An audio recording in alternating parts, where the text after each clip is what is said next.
Bonsoir à tous, bienvenue sur le plateau Equinox Soir, votre décryptage quotidien de l'actualité. 19h, 21h, 18h, 20h, Greenwich Mean Time. Jamais séjour privé du couple présidentiel n'aura fait couler autant d'encre et de salive. Face à des compatriotes de la diaspora chauffés à blanc et déterminés à manifester demain à Genève, où le président Biya a pris ses quartiers depuis le 11 juillet 2021, le pouvoir n'a cessé d'appeler au sens de responsabilité de ces Camerounais de la diaspora. Après l'ambassadeur du Cameroun auprès de la Confédération helvétique, le secrétaire général adjoint du comité central du Rassemblement démocratique du peuple camerounais, le ministre de la Communication et porte-parole du gouvernement, voici venu l'Assemblée nationale. Dans un communiqué signé ce jour de son président, la Chambre basse déplore et regrette cette défiance récurrente vis-à-vis des institutions républicaines et de celui qui les incarne, à savoir le président Biya. Toujours selon le même communiqué, l'Assemblée nationale condamne cette aliénation mentale et affirme que les problèmes du Cameroun se règlent au Cameroun et par les Camerounais. Madame, Messieurs, tout à l'heure à 20h, c'est la grande édition d'information. Je vous retrouve après pour Equinox Soir, deuxième partie. Ce sera le temps du débrief.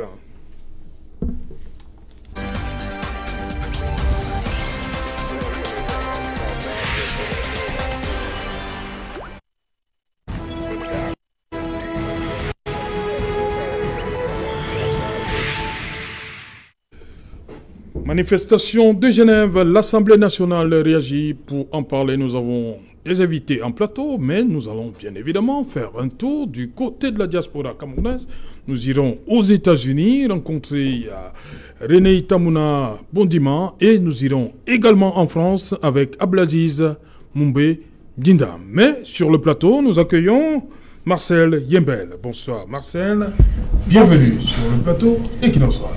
Bonsoir Monsieur Otto, bonsoir à mes copanélistes, bonsoir à mes camarades du parti, oui. Bonsoir à vos nombreux téléspectateurs, bonsoir à l'équipe permanente électorale de mon parti qui est sur le terrain pour mobiliser les Camerounais pour l'inscription sur les listes électorales et un bonsoir particulier à ceux également qui sont sur le terrain pour le maillage territorial, c'est-à-dire la création des comités de base et des sous-comités d'arrondissement parce que nous pensons qu'en 2025, nous serons au pouvoir par les urnes.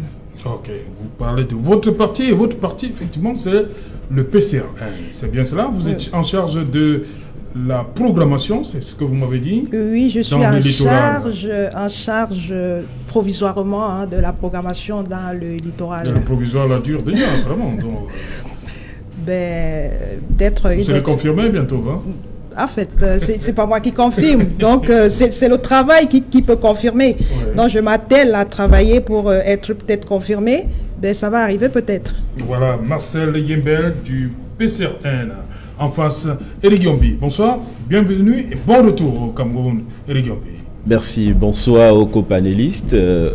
Permettez également que j'adresse un bonsoir particulier déjà à Heidi Diakité. C'est un Malien qui a résidé au Cameroun pendant plus de 30 ans et qui m'a chaleureusement accueilli à Bamako. Et il est dans un quartier qui se nomme Toro Bougou, dont je lui adresse mes fraternelles salutations. Permettez également que je fasse allusion à quelques personnes qui nous suivent depuis la diaspora. Il s'agit de notre compatriote Lompegui qui est allongé sur un lit d'hôpital depuis le 22 mai exactement et qui a déjà subi 3 opérations.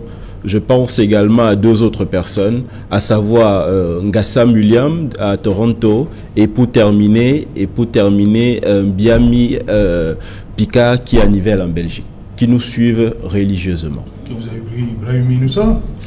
Oui, Ibrahim Inoussa, tout à fait, qui nous suit également depuis les États-Unis.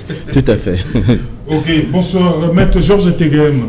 Bonsoir Serge Alain, bonsoir mes compagnons, bonsoir à vos téléspectateurs toujours nombreux. Permettez-moi également de passer un bonsoir républicain aux hommes de la diaspora, ceux qui sont des républicains, la majorité, qui travaillent dans un esprit de cohésion nationale, en respectant les règles de droit, en respectant les institutions, en faisant un peu attention à l'image du Cameroun. C'est un plaisir d'échanger avec vous ce soir. Et également bonsoir à ce Malien qui a été accueilli chez nous. C'est une terre d'hospitalité. Vous voyez comment la République est agréable. C'est un pays agréable et on vous le rend très chaleureusement. Je suis content que vous veniez donner un témoignage en direct. Oui. Okay. Merci, M. Georges Teghem, communicant du Rassemblement démocratique du peuple camerounais pour cette journée de vendredi 16 juillet 2021. Une grande date pour les téléspectateurs. Et qu'il en soit, vous allez comprendre tout à l'heure. Bonsoir Emmanuel Kounié. Bonsoir Serge Alain, bonsoir à tous ceux qui nous écoutent, tous vos millions de téléspectateurs. Bonsoir à tous nos otages qui croupissent dans les prisons de M. Biya et du gouvernement camerounais, qui ont été enlevés pour certains dans leur domicile. Pour certains, n'est-ce pas, il y a un autre qui a été enlevé à Douala, il sortait de l'île à hôtel, il a été enlevé par des personnes inconnues.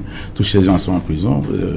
Le professeur Alain Fouguet, Biboun Issak, qui sont en prison, ils ont déjà fait 9 mois là-bas. Ils n'ont pas encore eu la chance de se retrouver devant un juge d'instruction. On les fait aller et venir, on les tourne en rond. Et bon, ils sont là, ils savent qu'ils ont été pris en otage et que quand le preneur d'otages demandera de libérer les otages, ils seront libres. Je dis bonsoir également à tous les autres prisonniers politiques qui sont dans les geôles, ceux de Douala, à Salomon Béa. Je veux qu'on soit quand même, c'est un débat qui se veut républicain. Quand vous parlez du preneur d'otages, vous parlez du président de la République? Non, il est pris en otage. De toute façon, non, celui qui a pris le preneur d'otage se connaît. Non, il se connaît. Le débat ce soir, on n'est pas là pour... je crois que ça fait quand même un temps. On va... Un peu de courtoisie, c'est ce que je veux dire. Je voudrais que vous me disiez qui les a enlevés. Non, pour nous, on pense que ce sont des otages. Non. Puisqu'ils n'ont rien fait. Je vous en prie. Merci. Merci Emmanuel Kounié d'avoir accepté notre invitation. Voilà, Maître Georges Teghem, nous sommes le 16 et demain, 17 juillet, il y a une manifestation qui est projetée à Genève où le président a pris ses quartiers, comme je l'ai dit, depuis le 11 juillet. Comme je l'ai dit également, il y a eu la sortie de l'ambassadeur du Cameroun, son Excellence Bindi, l'ambassadeur du Cameroun auprès de la Confédération helvétique. Ensuite, le secrétaire général adjoint du comité central RDPC, Grégoire Rona. Il y a le ministre Sadi qui a fait une sortie hier également pour, face à ce qu'on appelle la détermination de certains de nos compatriotes à l'étranger à faire entendre leur voix à la fenêtre du président. Comment vous appréhendez tous ces discours, et, comme j'ai oublié, l'Assemblée nationale également, qui est sortie ce jour? Écoutez, de l'autre côté, on ne démord pas. Comment comprendre? Est-ce qu'on s'achemine une véritable escalade demain? Écoutez, je suis pour la République. Vous le savez très bien, je suis pour une République des valeurs. Je suis pour une République des règles. L'institution existe. La présidence de la République et Monsieur le Président de la République représentant en même temps une personne, une personnalité, un personnage. C'est une institution. On doit la respecter. Et je suis content que Monsieur l'ambassadeur ait réagi. Je suis content que mon parti, le Rassemblement démocratique, ait fait ses sorties. Je suis également content que la représentation nationale, après le gouvernement de la République, ait décidé de s'exprimer. Il faut bien que l'on voit qu'il y a une cohésion, qu'on voit bien que les Camerounais sont d'accord, qu'il faut respecter les institutions. Maintenant, peut-être un mot pour dénoncer ici cette diaspora irresponsable, qui est extrêmement minoritaire, il faut le dire. Cette diaspora antipatriotique, cette diaspora qui est, si vous voulez, sans scrupules, cette diaspora irrespectueuse, cette diaspora humiliante, cette diaspora qui, si vous voulez, fait du Cameroun un pays dans lequel on dirait qu'il n'y a pas d'institutions alors que les institutions existent. Cette diaspora doit comprendre que ce n'est pas en rabaissant le président de la République qu'ils vont hausser le Cameroun aux filles maman. Vous ne pouvez pas rabaisser le président de la République sans rabaisser le Cameroun. Si vous rabaissez le président de la République, vous allez rabaisser le Cameroun. Et il s'exprime dans un pays où siège le système des Nations Unies aux droits de l'homme. Il qualifie, alors que ces gens qui l'accueillent ont des statistiques. Il statue dans un pays, ou alors il projette une grève dans un pays où des gens sont un minimum de culture. Et je regrette que ceux qui vont y aller n'aient pas appris de l'environnement dans lequel ils vivent. Lorsqu'on arrive dans un environnement comme ça, on revient avec des enseignements. Il y a des leçons à retenir, le respect des valeurs. Et surtout, on ne parle pas de son pays quand on est l'étranger. Le problème de politique intérieure, ça ne se fait pas étranger, mais Serge Alain, je l'ai dit ici déjà plus de 10 fois. Je n'ai pas la science infuse, je n'ai pas la prétention de vouloir faire la leçon. Mais je pense quand même que Lorsque l'on est d'un pays, on doit s'arranger à ce que l'image de son pays soit polie lorsqu'on est dans un pays. Enfin, lorsqu'on est en territoire étranger. La politique intérieure se traite au Cameroun et non à l'étranger.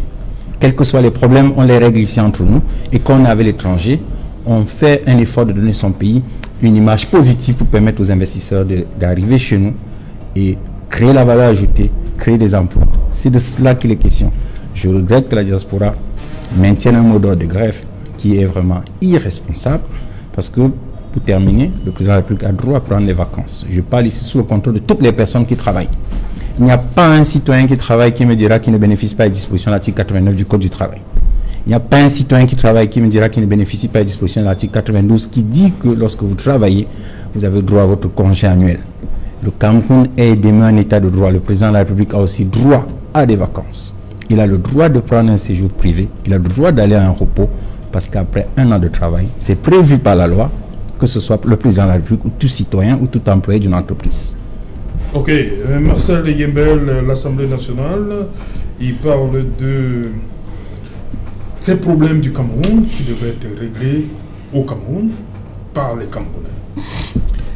Oui, c'est bien beau de faire une sortie, que l'Assemblée nationale fasse une sortie pour dire que les problèmes du Cameroun doivent être réglés au Cameroun et par des Camerounais. Mais lorsqu'on est face à un État qui ne permet pas aux gens de sortir manifester, par exemple, il est normal que les gens se sentent frustrés. Il est normal qu'avec la malgouvernance, les gens, c'est-à-dire, ils n'en peuvent plus. Et lorsque vous êtes au Cameroun et que vous ne pouvez pas sortir manifester, dans les pays où la démocratie est respectée, c'est pas un problème que les gens sortent manifester. Donc, il ne suffit pas de dire que le chef de l'État est en territoire étranger et que pour l'image du Cameroun, il ne faudrait pas aller manifester. Non, c'est bien beau. Ceux qui le disent sont généralement ceux qui profitent du système. Vous avez des gens qui ont des diplômes, qui ne travaillent pas. Vous avez des emplois, je veux dire, ceux qui parfois, même quand tu trouves un emploi, c'est parce que tu connais quelqu'un. Donc, ceux qui sont à l'étranger, puisqu'ils sont partis étant frustrés, et qu'ils vivent dans des pays de démocratie, donc ils peuvent manifester. Le chef de l'État n'est pas en face d'une puissance étrangère qui le menace de quoi que ce soit. C'est des Camerounais qui ne comprennent pas, en fait, qui revendiquent, qui sont en face de la malgouvernance. C'est des Camerounais qui estiment que le chef de l'État a peut-être été élu, il est élu, mais il n'est pas légitime. Alors, au lieu de faire des sorties pour les traiter de tous les noms, d'accord, il est mieux, puisqu'on dit que c'est des problèmes, les problèmes des Camerounais se résolvent par les Camerounais. Donc, il est préférable, et au Cameroun, il est préférable d'appeler sur une table de discussion ces Camerounais, parce qu'ils sont des Camerounais qui sont frustrés. Donc, il est préférable de les appeler sur une table et de les écouter, parce que lorsque vous avez en face des gens qui estiment que vous êtes illégitime, même si vous avez été élu, il n'y a pas de cohésion sociale, donc ça va créer tout le désordre que ça crée là. Alors, pour l'image de notre pays, ceux qui sont au gouvernement devraient écouter cette diaspora qui participe au développement. C'est eux qui, de temps en temps, pas de temps en temps, qui très souvent envoient de l'argent pour que ceux qui restent au pays, qui n'ont pas d'emploi, parce qu'il y a une partie, une minorité de personnes qui se sont accaparées tout au niveau de Yaoundé. Donc, les gens sont en droit de se défendre, de manifester. Peut-être c'est pas la bonne façon. Nous, au PCRN, nous pensons que c'est par les urnes que tout doit se passer. Alors, notre posture, c'est aller aux élections. Donc, c'est pour ça que nous martelons, nous invitons les Camerounais à s'inscrire massivement sur les listes électorales, à aller voter le moment venu massivement et puis à contrôler le vote. Là, on pense que les choses pourront changer. Ok.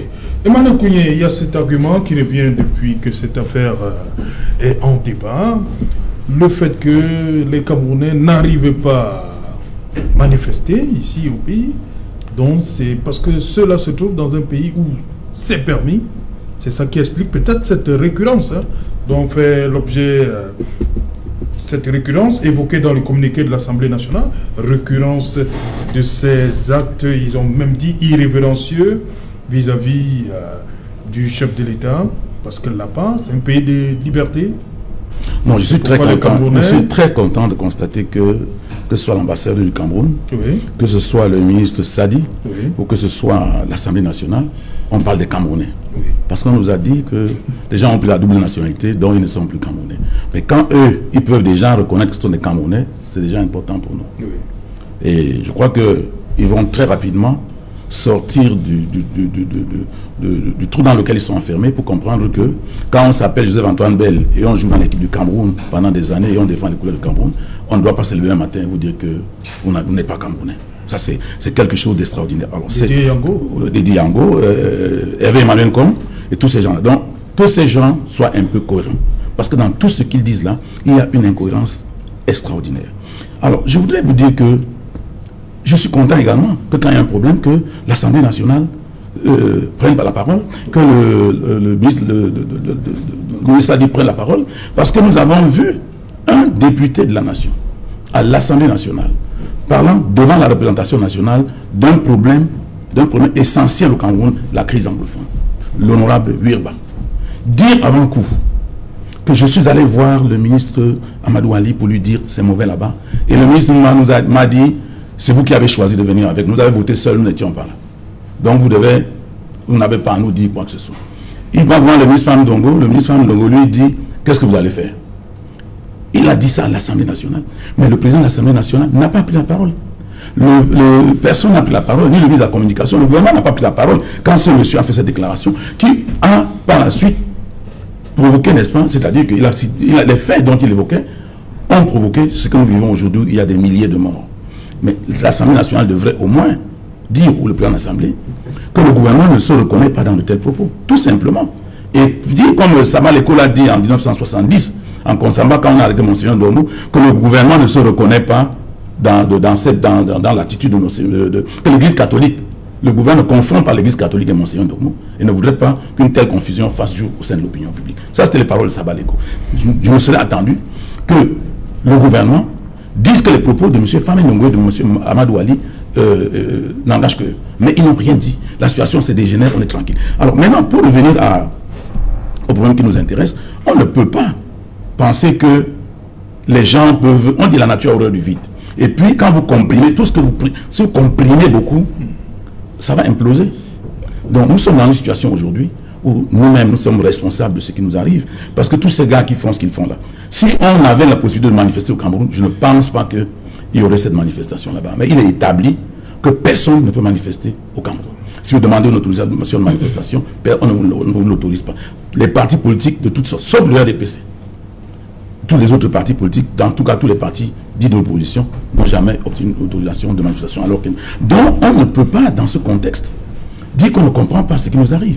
Moi, je ne suis pas d'accord que le chef de l'État soit à Genève et que les gens aillent tempêter, même si le chef de l'État est en train de se reposer, ou bien il est malade, ou bien il veut juste prendre repos, et qu'il entend chaque jour du but dehors, il n'est pas à l'aise du tout. Est-ce que nous allons donc créer un pays où la solution serait de faire ça? Parce que les gens, je dis les gens le font parce qu'il n'y a pas moyen de faire autrement. Ça, c'est ce que moi j'ai compris. Et c'est regrettable. Et je crois que nous ne pouvons que nous en vouloir à nous-mêmes. Voilà. Éric Yambi, c'est ce que vous pensez également. On n'arrive pas à manifester ici. Et ceux de nos compatriotes qui se retrouvent là-bas, parce que ce n'est pas seulement la Suisse, et qui viennent de partout, là, mais ils sont obligés de, malgré tous les appels qui viennent du Cameroun, pouvoir exécutif, le RDPC et même aujourd'hui l'Assemblée nationale, mais ils sont déterminés à se faire entendre demain. J'aimerais déjà peut-être qu'on plante le décor en sachant, en précisant de qui on parle. Je pense que la diaspora camerounaise aujourd'hui, selon les statistiques du ministère des Relations extérieures, c'est 5 200 000 Camerounais à l'étranger, avec la précision selon laquelle on peut monter à 7 millions de personnes. Ça veut dire que de manière schématique, nous avons 1/5 de Camerounais à l'extérieur de notre pays. La diaspora camerounaise, c'est 344 milliards de francs CFA envoyés au Cameroun concernant l'année 2018. Alors, ce que je constate, c'est qu'il y a une partie des Camerounais qui vivent là-bas Et cette représentation camerounaise n'est que l'expression de ce que le Grand Cameroun est. C'est-à-dire des personnes qui sont parties d'ici avec une frustration, qui n'ont pas pu s'exprimer et de facto, parce que n'ayant pas une expression libre au Cameroun, au sens de la liberté d'expression, cela représente ce Cameroun qui parle, dans un environnement qui se veut libre. Mais je crois que la précision qu'il faut faire, au-delà de tout ça, c'est que nous sommes en réalité à la fin du cycle d'un modèle. Nous sommes dans une crise de modèle BIA, c'est-à-dire un pouvoir totalement centralisé, un pouvoir où on est totalement coupé de la base, on est loin de l'expression populaire. Vous voyez, nous avons ce terme ici qui revient souvent, selon les instructions du chef de l'État. Ce chef de l'État qu'on ne voit pas, qui ne rencontre pas beaucoup les citoyens, qui délègue et il crée autour de lui des dieux, des demi-dieux, des faux dieux qui agissent en son nom, qui agissent pour lui. Lui-même, il est inaccessible. Donc, du coup, ça crée un certain nombre de mécanismes. Des mécanismes centralisateurs qui font que, du coup, l'expression n'est pas libre. C'est difficile de dénoncer. Il faut tout simplement se taire. La politique de bâillonnement telle qu'elle existe au Cameroun depuis quelques années, aujourd'hui, est en train d'être en pleine crise. Et heureusement ou alors malheureusement, cette diaspora refuse de se taire. Elle a envie d'exprimer quelque chose. Elle existe déjà au sens économique avec les envois d'argent, mais il faudrait que cette diaspora existe au sens politique. La prendre en compte. Nous avons des éléments montrant que cette diaspora est politisée. Il y a des conseillers municipaux camerounais qui sont en France, il y en a qui sont au Canada, ainsi de suite. Il y a une politisation de cette diaspora qui ne demande aussi qu'à s'exprimer librement. On doit aussi reconnaître cette diaspora de manière institutionnelle. Est-ce qu'elle peut participer au fonctionnement de l'État avec la création des mécanismes? Ailleurs, il existe bien entendu des ministères dédiés à la diaspora. Pourquoi le Cameroun ne veut pas être dans une logique d'avancement? Tout simplement parce qu'il y a des mécanismes de centralisation où on a toujours perçu la diaspora comme des personnes venant de l'opposition. On se souvient tous de Mongo Betty. Qui ne connaît pas Mongo Betty?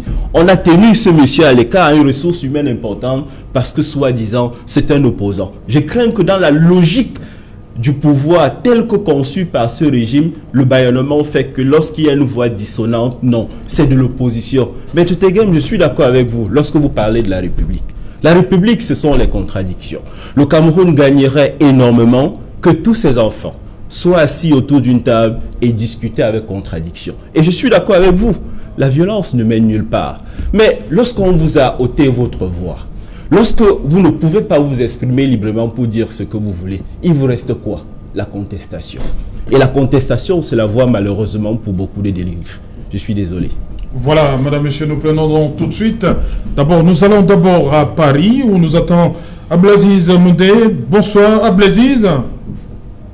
Bonsoir, Serge Alain. Bonsoir à tout le plateau. Bonsoir à tout le panel. Bonsoir à tous vos millions de téléspectateurs. Abdelaziz Moundé à l'écran, qu'est-ce qui se passe? Abdelaziz, voilà, bonsoir Abdelaziz. Oui, je commence par vous. Un bonsoir également à Tamouna, je vais bien vous dans un instant. Abdelaziz Moundé, on a suivi, vous avez suivi Eric Diombi. Pourquoi la diaspora refuse-t-elle de se taire?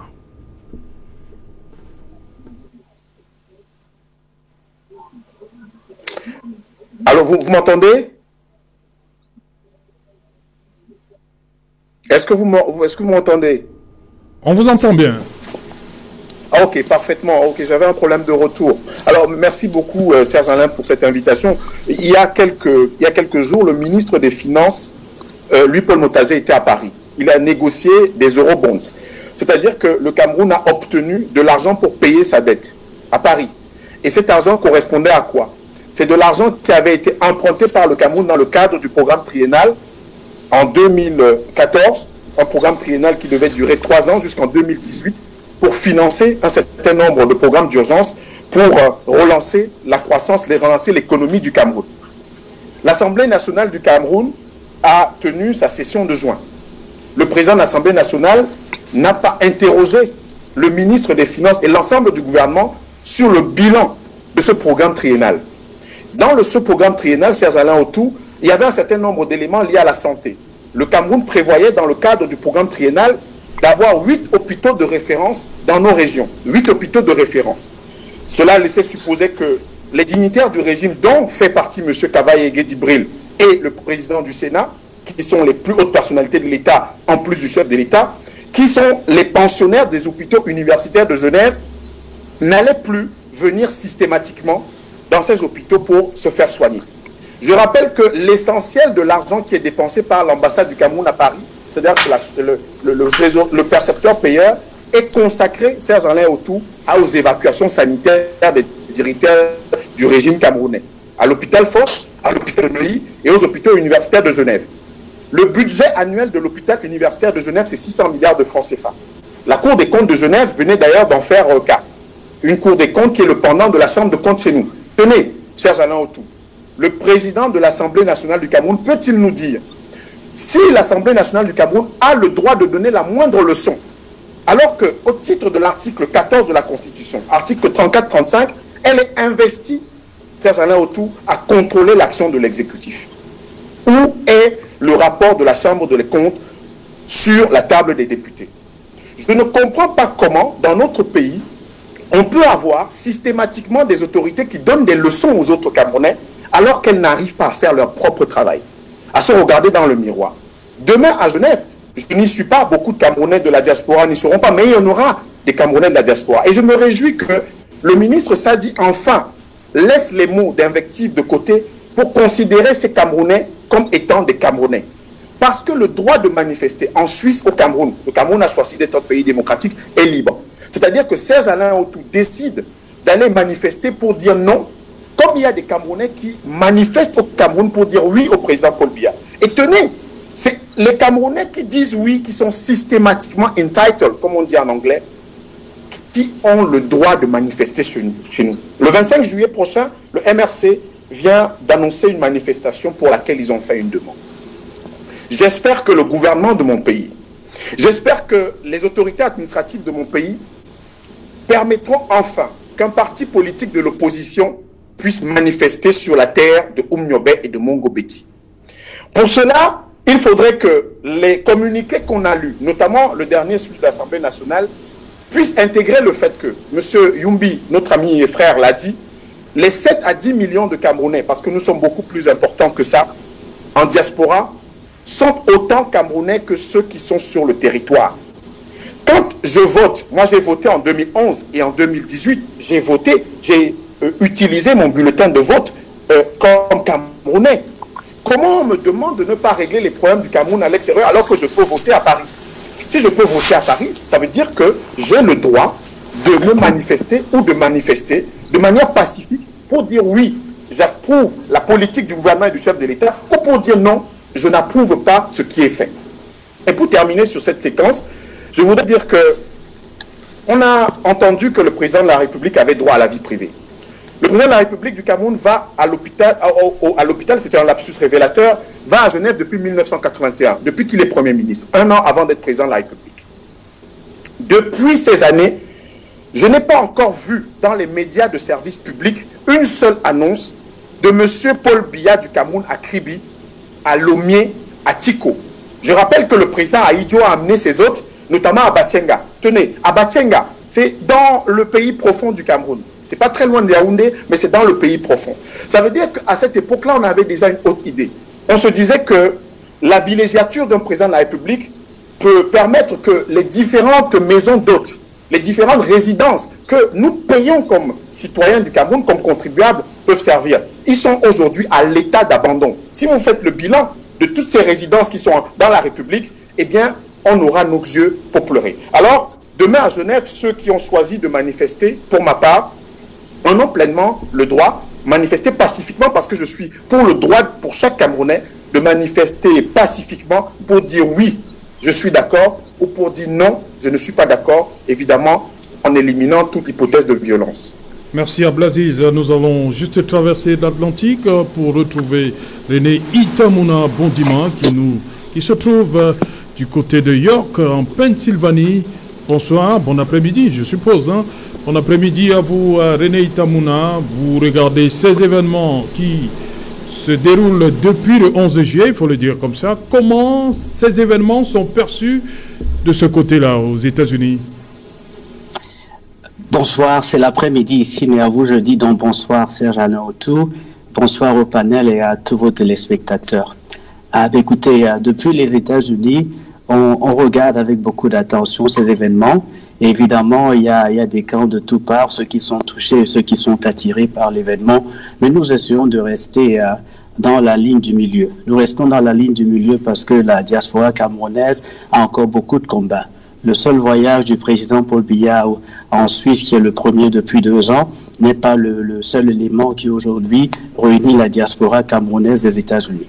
Nous demeurons encore conscients et nous sommes soucieux du fait que de nombreux Camerounais ou nombreuses personnes nées au Cameroun qui vivent en Europe comme qui vivent aux États-Unis n'ont pas de passeport camerounais. Parce que ces personnes ont pris les passeports des pays qui les ont accueillis, où ces gens-là travaillent et exercent des professions libérales ou font des affaires. Nous continuons à militer pour que les Camerounais de l'étranger regagnent, pour ceux qui n'ont plus la nationalité camerounaise, le passeport camerounais. Ça, c'est l'un de nos premiers combats. Nous militons encore, et je l'ai fait ici sur votre plateau une fois, demander à ce que le gouvernement et les hommes d'affaires, les ONG camerounaises, les ordres des médecins et le barreau camerounais fassent tout pour amener les Camerounais des États-Unis, de France au Cameroun. Nous avons indexé l'ordre des avocats, le barreau et l'ordre des médecins la dernière fois, après le 11 février, quand le président camerounais a demandé à ce que la diaspora regagne le territoire national. Voilà 2 ou 3 éléments qui vraiment prennent les soucis ou préoccupent les Camerounais des États-Unis à tout au plan. Maintenant, est-ce que les Camerounais des États-Unis comme moi ou ceux qui m'indexent souvent ne sont pas soucieux quand nous voyons nos frères et sœurs qui vont partir de plein de pays européens, de plein de villes françaises vers la Suisse pour se plaindre devant un père? Évidemment, ça nous fait mal. Ça nous fait mal parce que parmi ces gens-là, il y a des jeunes qui cherchent des emplois, il y a probablement des étudiants, il y a probablement des gens qui connaissent d'énormes difficultés en Europe et qui gagneraient à ne pas d'ailleurs protester. Mais le président de la République est un chef d'État, il est un chef de famille, il a géré le Cameroun pendant longtemps et beaucoup pensent que c'est lui qui a la solution aux nombreux problèmes auxquels font face les Camerounais de l'étranger comme de l'intérieur. Donc nous ne sommes pas surpris que des Camerounais aillent frapper à la porte ou malheureusement frapper comme ça sur le pavé à Genève pour attirer l'attention du président de la République aux problèmes auxquels ils font face. Il revient, et moi j'interpelle donc ici les personnes qui sont aux responsabilités du Cameroun, surtout de mon côté au gouvernement camerounais, au gouvernement du Cameroun, on les interpelle en disant, écoutez, depuis peut-être 1900, la fin des années 70, jusqu'à peut-être 2000, près de 500 à 1500 Camerounais, parmi les meilleurs, ont obtenu des bourses d'études pour aller étudier aux États-Unis, en France, en Allemagne, en Belgique et en Espagne. On l'a fait pendant près de 25 ans. Aucun pays au monde ne peut envoyer ses meilleurs enfants pendant 25 ans, près de 1000 d'entre eux, et ne pas créer une plateforme, un canevas pour que ces gens-là reviennent contribuer au Cameroun. Il faut permettre à ces gens-là de rentrer contribuer au Cameroun. Ça va résoudre un tout petit peu les soucis que ces gens, nos frères et sœurs de France, ont. Et il pose des problèmes qui sont sérieux. Le président de la République lui-même ne se soucie pas autant que la presse le relaie ou que les gens le relaient sur le terrain. Il n'a pas peur de ce que les gens viennent frapper à sa porte. Il n'a pas peur que les gens crient sur son passage. Le président de la République comprend que des enfants, à un moment donné, quand ils sont dépassés et ne peuvent pas parler à une table avec leur papa, puissent utiliser ces éléments-là. J'espère simplement que dans la liberté que leur permet les lois suisses, que les Camerounais ne vont pas abuser de ces lois-là ou aller au-delà de ce qui est normal dans une marche. Nous sommes des démocrates, il faut accepter que les gens puissent protester, mais il faut également encadrer les marches, les protestations, dans les propos comme dans l'action. Le Cameroun n'est certainement pas le meilleur pays au monde, mais le Cameroun n'est pas le pire pays au monde. Et nous devons, dans nos propos, dans nos actions, construire ce pays-là pour que ceux qui y vivent puissent continuer d'y vivre à l'aise, afin que quand nous aussi on y va ou espère y aller, que nous puissions trouver un pays qui est encore en bon état. Et la dernière pensée qui est la mienne, et qui est surtout une énorme préoccupation de mes frères aux États-Unis, c'est le souci du Nozo.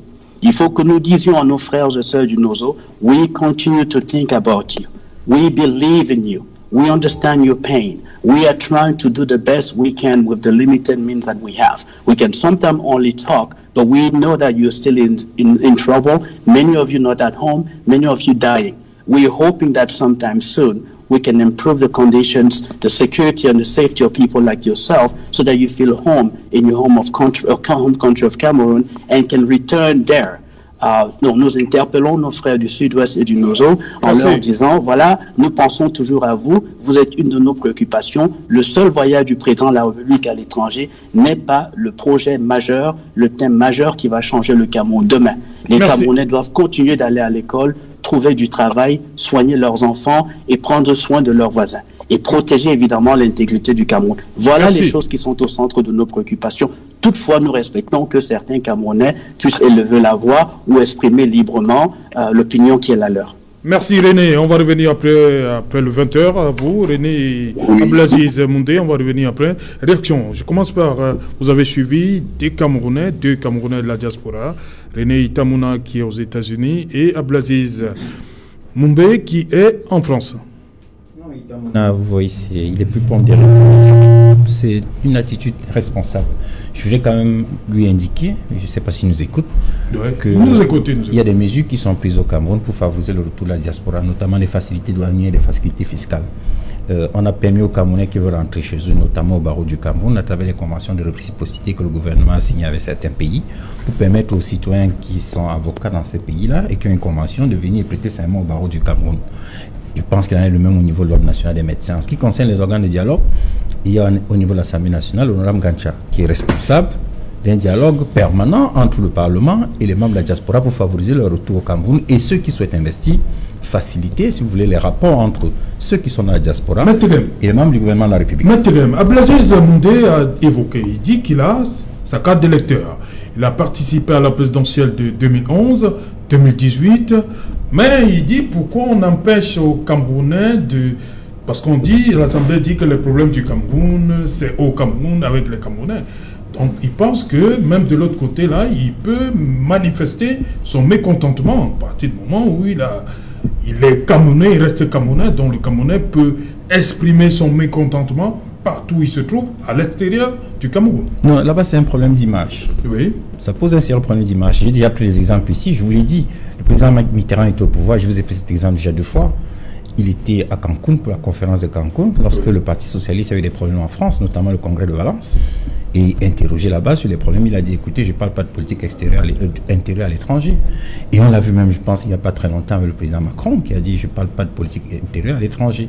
Parce que c'est toujours très délicat de parler de son pays dans des circonstances comme ça. Je vais lui dire un exemple. Lorsque lui s'exprime comme ça à l'étranger, imaginez un Suisse qui projette de venir investir au Cameroun. Qu'est-ce qu'il se dit? Il se dit, ce pays n'est pas un pays viable.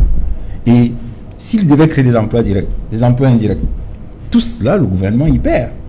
Ce qu'un Camerounais à l'étranger doit faire, ça c'est ce que je pense, parce qu'on est en démocratie, ce qu'un Camerounais à l'étranger doit faire, c'est favoriser, si vous voulez, donner une image positive de son pays, pour favoriser, si vous voulez, pour attirer vers notre pays les investisseurs qui viendront. Parce qu'il est question aussi de l'attractivité de notre pays. Le gouvernement de la République fait ce qu'il peut à travers notamment les fonds de contrepartie. Le gouvernement de la République fait ce qu'il peut, notamment avec des investissements qui sont faits pour améliorer les infrastructures de transport, améliorer les infrastructures de communication, améliorer même, si vous voulez, la capacité énergétique. C'est un travail également qui est en train d'être fait. Mais il faudrait bien que ceux qui sont à l'étranger comprennent aussi que, et surtout ce monsieur Abdelaziz, je crois que c'est toujours lui, il a également pas eu question des hôpitaux. Il faut qu'il sache qu'il y a quelques années au Cameroun, lorsque quelqu'un avait une insuffisance rénale, il était évacué en Europe. Ça coûtait extrêmement cher à l'État. Aujourd'hui, on a créé des centres au Cameroun, même si quelquefois il y a des déficits, mais déjà un effort a été fait. Donc il y a un travail constant qui est fait, et nous souhaitons que vous qui êtes à l'étranger, donnez une image positive du Cameroun. Il n'est pas interdit de demander à rencontrer monsieur le président de la République. Mais voyez-vous, il est engagé sur tellement de fronts. Il y a la CAN, il y a la reconstruction nord-ouest et sud-ouest, il y a des problèmes au niveau national. C'est quelqu'un qui est occupé. Et du fait de ses occupations multiples, il peut bien déléguer ses pouvoirs à certains de ses responsables, ou alors des personnes qu'il choisit, et il ne peut choisir que ceux à qui il fait confiance. Mais monsieur Otto, vous ne pouvez pas vous demander de choisir quelqu'un, vous choisissez quelqu'un que vous ne connaissez pas. Vous choisissez quelqu'un à qui vous faites confiance, à qui vous pouvez confier certaines missions, et il vous rend compte. Ok, merci. Oui, rapidement, Marcel, vous avez suivi nos compatriotes? Oui, j'ai suivi les compatriotes qui sont de l'autre côté. Ils évoquent là des problèmes vraiment sérieux. Donc moi, ce que je dis par rapport à ça, c'est que c'est vrai qu'à un moment donné, vous avez des représentants du gouvernement qui nous disent que c'est pour tenir l'image du Cameroun et tout. Mais pour tenir l'image du Cameroun, qu'est-ce c'est-à-dire, il faut se poser les bonnes questions. Comment en sommes-nous arrivés là? C'est la question qu'il faut se poser. Hein? Vous avez, comme j'ai dit à l'entame de mes propos, des personnes qui sont tellement frustrées, qui se sentent tellement mal à cause de la malgouvernance. Okay. Merci, on va revenir, hein, c'est promis, la pub dans un instant, et après le 20h.